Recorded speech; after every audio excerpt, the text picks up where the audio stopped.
Hi guys, Yim again, and welcome back to another episode of There I Read It, where I'm going over the Harry Potter books for the first time ever in my life, chapter by chapter. Today we are on Harry Potter and the Prisoner of Azkaban, chapter 14, called Snape's Grudge. And I was finally starting to see some things that were piquing my interest again, that didn't just feel like things rehashed from the movies. I know I understand the book came first, but after you've seen the movie and didn't like the movie, it really spoils how you feel about the book when all of the little mystery surprises have already been ruined. So I've been personally having a really hard time struggling through these chapters since the Marauders map came up. But now that we're starting to get some new information, I think it's starting to really catch my interest again. But let me jump into my notes. So at the end of the last chapter, Sirius Black had just been spotted hovering over Ron's bed, basically. So all of the Gryffindor Tower is alerted and up right now. But they can find no sign of Black at all in Hogwarts. They've checked every little nook and cranny. And to reinforce that, they even have Filch going around boarding up tiny cracks and mouse holes wherever he can find them in the castle. But that makes me wonder, why do they feel the need to go to that level of security, basically? Because for one, if Sirius Black can fit through these little tiny cracks, then he's turning into smoke or he's transmutating. So these are issues that they're aware of, yet they're just seeming to become aware of it, even though every wizard has to take transmutation classes. And two, if Sirius Black is powerful enough to turn into smoke or another animal or an insect or something like that, then wouldn't he be powerful enough to get through a board or some spackling or whatever thing they're using to block the holes? But while Harry's watching the staff members going around and trying to secure Hogwarts,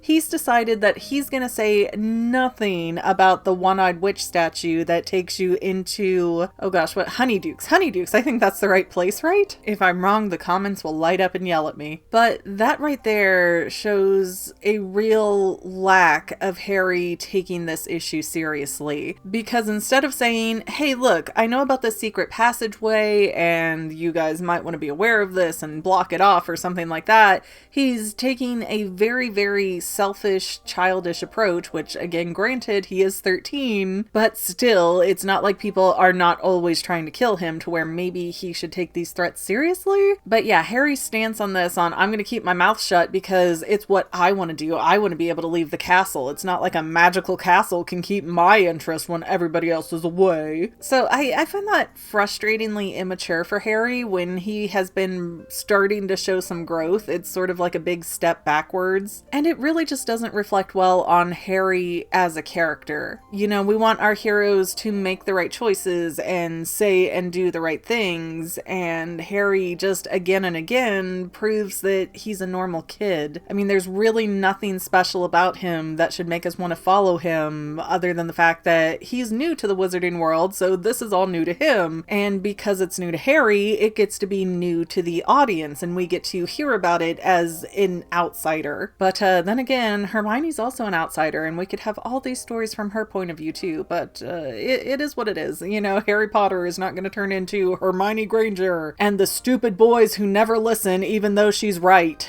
It's just not how the world works right now, unfortunately. And because Neville left the password sitting around and Sirius Black got into Gryffindor Tower through the Sir Cadogan painting, Sir Cadogan has now been sacked, or fired for my fellow Americans. And the fat lady is back, but she has her own security detail of trolls, which I also thought was unusual considering the reaction to trolls in the first book. Like when that troll got into the castle right at Halloween in book 1, everybody was freaking out. You had to hide all the children. You know, Hermione, Ron, and Harry almost died, but now trolls can be security guards and it's fine, and I don't get it. And now that the threat of Black has died down, you know, they can't find him, everything's trying to go back to normal. Now Ron is super famous because Black didn't kill him. And the working theory is that Black didn't kill Ron because if he had, he would have had to fight his way past every person in Hogwarts. So not only would Black have woken up all of Gryffindor Tower, but he would have had every student, every teacher, every parent on the outside of Hogwarts just gunning for him nonstop, and that would be more pressure than he would probably want. Although, while I kind of get that logic, it also kind of doesn't make sense because Black is already wanted for so much manslaughter. You know, what's one more kid in the pile of bodies at that point? So I feel like this is a big misdirection from J.K. Rowling, but poor Nevsy baby, because he left those passwords sitting around. And I mean, what's he supposed to do? He can't remember them, and Sir Cadogan kept changing them nonstop. What is Neville supposed to do, really? How is this kid supposed to win? But because he admitted, like a champ, like a true hero, he said, I'm sorry, I messed up. He is now banned from going to Hogsmeade, he has detention, and he can't even have the tower password again. So he can't even go to bed, he can't go into the common room. If he forgets a book, he can't go into his room to get it. All because at the age of 13, he made a mistake that he owned up to. So if Neville wants into the Gryffindor area, he has to stand out there and wait for somebody else to let them in with him. And I get it, Neville did screw up. I mean, give him some kind of punishment, give him detention, but all Harry, Ron, and Hermione have ever really gotten is detention, no matter what awful thing they do.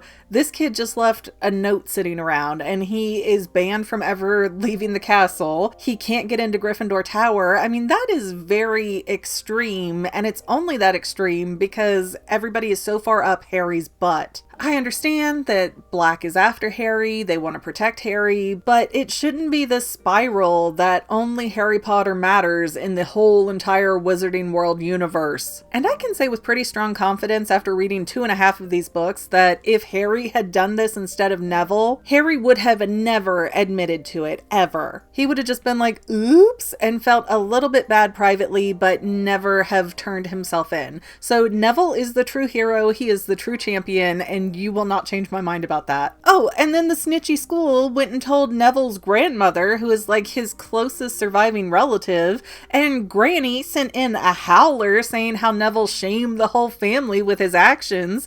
He's 13 and he left a note laying around because the painting was an idiot. Oh, this is just infuriating. Like, I see this as abusive, and Neville's not getting this angsty attitude like Harry and going, well, I should do this to these people, or I'm the better of all of the world. He's just internalizing that and feeling like, oh man, I probably am trash. That's why I don't have a lot of friends, and I'm not really fitting in here, and nobody really likes me, and I can't keep up with the classwork. Like, they don't need to nag on Nevy. Anyways, with the rest of the mail, Harry ends up getting an invitation to come see Hagrid. So Ron and Harry go, and then remember, oh yeah, we were supposed to be helping Hagrid with Buckbeak. But now, whoops, the trial's Friday, so it's too late for those little scatterbrain boys to be any help now. And Hagrid said he booked 2 tickets to London on the night bus, which likely means 2 beds. And I don't know if that means 2 because Hagrid needs that much space, or if that's 2 because he plans on bringing Buckbeak onto the night bus. Which I would pay good money to see that deleted scene, but it doesn't exist. But Hagrid also says, well, you know, Hermione still helped me and got me these arguments and this precedent, so she's been such a great kid for this. She's done so much for me. I appreciate her so much. And Hagrid actually steps in there and defends Hermione and kind of shames the boys for how they're treating her. And Hagrid's telling them that Hermione's come to visit him often, and she's just crying over all the fights that they've been having. And Ron's like, well, she would just apologize and get rid of that cat. And Hagrid claps back with an extremely valid point that it's a cat doing what a cat does. Of course the cat is going to go after the rat. That's natural. Which, I know I've said this before, but circling back to it, Ron should have had Scabbers in a cage, period. He does not keep Scabbers on his person at all times, which, you know, is good because rats can be kind of gross. They don't really hold themselves. So you don't want to be walking around all wet and goopy from rat excrement. But Ron seriously believed that he was entitled to let Scabbers run loose and do whatever he pleased, and that's the consequence for it. I mean, rats aren't even on the approved list of Hogwarts supplies. It's a toad, an owl, or a cat. The owls are kept in the owlery. I imagine the toads are kept in boxes or something, aquarium, some kind of habitat where they should normally be. And cats are gonna be cats. You know, they lay on beds, they walk around, they get rid of the mice around the castle. That's probably why cats are approved. So Ron should have had a cage, point blank. This is all his fault, and being mad at Hermione is just him being kind of a dork. It's like, I'm mad because I want to be mad because I don't want to accept my own fault or accountability in this matter. But the boys go back up to the castle, and there is a new trip to Hogsmeade being announced. And Harry's just like, yeah, I'm so glad I didn't tell anybody about the one-eyed witch statue that I can sneak through. And Hermione comes in and like, Harry, are you serious? Black was just in your room. If you think you're gonna sneak out again, I'm gonna tell. So Ron gets out, me, and Harry's all just like, fine, whatever, I won't. But then as soon as everybody leaves, he tries to get to the statue. But haha, Neville, who is also grounded from going to Hogsmeade, is like, hey there, buddy Harry, let's do some stuff together. And Harry does his best to blow off Neville, and then Snape comes snooping around by the statue like, what are you doing over here, boys? And it really seemed that Snape knew about the one-eyed witch statue, but then by the end of the chapter, it really seemed like he didn't. So I'm not sure what that was about, but he's at least suspicious of the statue at this point. But Harry manages to blow Neville and everybody off, and he sneaks off into Honeyduke's, and he ends up going into Zonko's, where he spends a small fortune. And I guess that's all like little pranky, tricky, magical stuff. Feels like a place that Fred and George would really love. And Harry did think ahead a little bit because he was worried about getting caught, so he brought his invisibility cloak this time. And so he and Ron are walking around, but everybody looking just sees Ron walking around by himself, and Malfoy comes wandering through near the Shrieking Shack, and he's just openly being evil about how, oh, well, Father's gonna make sure Buckbeak dies because of my injuries, ha ha ha ha. And I mean, Draco's dad, Lucius, is at least subtle about being evil. You know, he might be kind of mysterious about it, like I'm hinting that I'm evil, but he's not waving around a banner like Draco is. And he just comes off like such a dolt to openly brag the way he does everywhere he goes. I mean, I know this is a kid, but what kind of little dick energy do you have to act like that? And I could get it more if his dad was standing nearby and he's like, yeah, we do this, we do that. You know, he's trying to pump up his dad or get his dad's attention or approval or something. But just to be nasty for the sake of being nasty, I don't quite get it. So Malfoy, Crabbe, and Goyle walk up, they see Ron by himself, and they're starting to get into it. They immediately start trying to make a pecking order like they always do, because I don't know, Gryffindor and Slytherin people could never get along. And Harry, who's still in his cloak, mud bombs Malfoy, Crabbe, and Goyle, and it turns into a whole big scuffle where Harry's head ends up coming out of the cloak. So the boys just see a floating Harry head and take off running and screaming, and Ron's like, hey, you better make sure you get back to the castle before they do, because they're gonna rat you out. So Harry takes off running back through the tunnel. He ditches his invisibility cloak right at the bottom of the entryway under the one-eyed witch statue, and he comes up through the statue just in time to be caught by Snape. But Snape didn't actually see Harry come out of the statue, he just saw him dirty by the statue. So he's just like, get in my office here, boy. And Snape is trying every which way to get Harry to slip up and confess to something that is incriminating.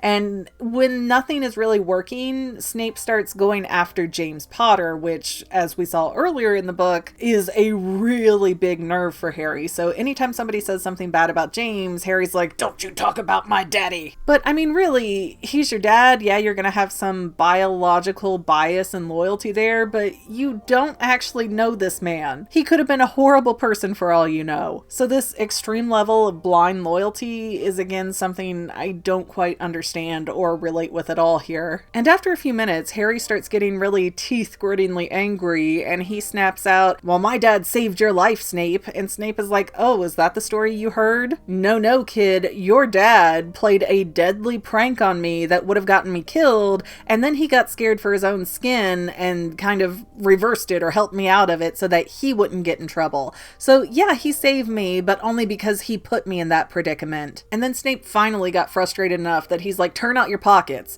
And here Harry has all this stuff from Zonko's and the blank piece of paper that's the Marauders map. And he's like, oh, well, Ron gave me all this Zonko stuff forever ago. This isn't new. I'm just carrying it around, you know, cuz that's what you do, right? That's what you do. And Snape is very suspicious of that piece of paper, especially when he's like, well, fine, I'll just burn it. And Harry's like, no. So he tries to get into the Marauders map, but the best he can do is get it to show up, mind your own business, in not such pleasant words. And so after being insulted by the map, Snape goes over and calls Lupin in, I guess via flu powder, and Lupin looks at the map and kind of saves Harry's butt just as Ron comes running in like, I gave him all that stuff from Zonko's, that was me, which is automatically a weird thing to do and look very suspicious. Like, it's not that the teacher came to ask him about it, he just came barging into the room to say it. It doesn't look good. My poor sweet stupid Ron and his wizard logic. But the more Lupin looks over the map, he is like, no, I don't think that this is anything from the dark arts. I think that this is just, you know, a weird little pranky map. And so they all leave Snape's office pretty quickly, and Lupin's like, I'm keeping this map because I know all about it and I don't know how you got it, and I don't know why you wouldn't turn it in, all things considered right now, with Sirius Black.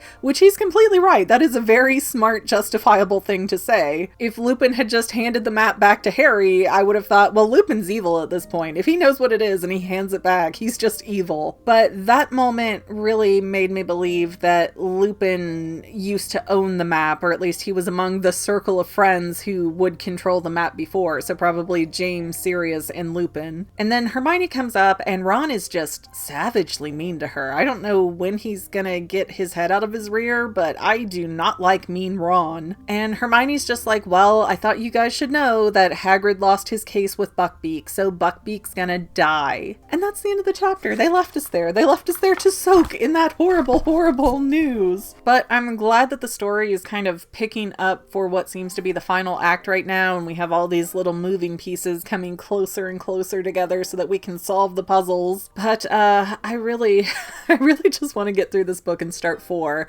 I've heard 4 is nothing like the movie, so I think it's going to be a lot fresher for my brain to accept. I also really don't get Snape's grudge, and I saw a meme post thing that was like, just because James was a bully doesn't mean that Sirius has the right to bully his son, or something like that. Or, you know, even if Sirius had a crush on Lily, that doesn't give him an excuse to be mean to her kid because she married somebody else. And that is very, very true and accurate and scary as to how many teachers I've seen in real life that have that same kind of mentality. You know, I grew up in small town USA, but I was not born in small town USA, so everybody I went to school with, basically their great-great-great-grandparents were all friends too. And that, of course, bled over into the teachers because the teachers were either friends or enemies with the parents or grandparents or whatever have you. So there is a lot of favoritism and things like that that happen. And of course, I went to school in the 90s, similar to the time that Harry did a few years after he started, actually. So there are things like that, and how the teachers are allowed to behave and allowed to play favorites that really ring true from my experiences. So that's interesting, but still, it does not seem to fit for as big of a plot point as this is with Snape and Harry, that, well, Snape just doesn't like James, so that's why he's so mean to Harry. I mean, get over yourself. You're like a, what, 40, 50-year-old man? Grow the heck up. But I'm going to cut it short here because I feel like this video has been a little bit long. And thank you for watching. Don't forget to like, subscribe, share, comment, whatever you feel like doing. I always appreciate it. And we will see you next week, family members. Bye! Well, family members, we're almost done, but I want to invite you to hang out with me in some other places. I'm on Twitter and Instagram as my own personal self, and I have a Facebook page too, but I mostly just post photos over there. And sometimes people say, hey Megan, I want to mail you something. How do I do that? Easy. Just click the About tab on my channel page, and my most current P.O. Box info will be right there. I also run another channel, The Family. It's really a hodgepodge channel where we might post anything. Oh yeah, and I also sell shirts and stickers and stuff with the Family and the Fangirl logos. If that is your cup of tea, I have a link in every description of every video. Finally, if you want to help out the Fangirl channel and make sure I'm putting out video essays for years to come, the best way you can help is by subscribing and watching more of my videos, whether they're new, old, whatever. Maybe even share one or two on social media, help spread the word. People who watch to the end of videos like you helps to tell the site, hey, this is a good video, we should recommend it to other people. So if you made it this far, leave me a comment of something like, hey, I made it to the end. Love ya. See you next time, family members. Bye.